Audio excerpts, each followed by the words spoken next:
Il y a un an à peine, il était encore l'étoile montante de la politique grecque depuis que la crise a brisé le bipartisme en place depuis des décennies.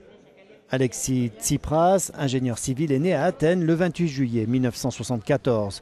En 2009, il entre au Parlement pour la première fois avec Syriza qui obtient 4,60% des voix. Après l'éclosion de la crise entre 2010 et 2012, il prend position contre les plans de redressement de plus en plus durs imposés par la Troïka aux Grecs.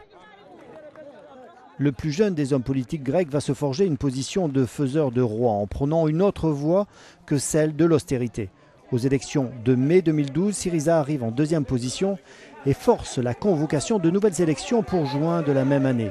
Son score s'envole à 26,9%.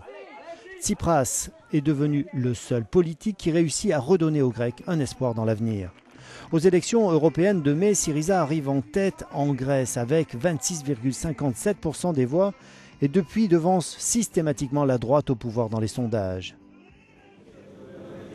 Car après des plans d'austérité draconiens, les Grecs ont perdu 40% de leurs revenus.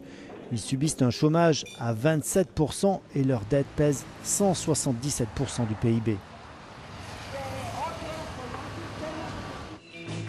Le 21 janvier dernier, Alexis Tsipras devient Premier ministre. Commence alors un court règne émaillé de réalisme politique et de sempiternelles négociations à Bruxelles sur la dette, jusqu'à ce 20 août, date de sa démission.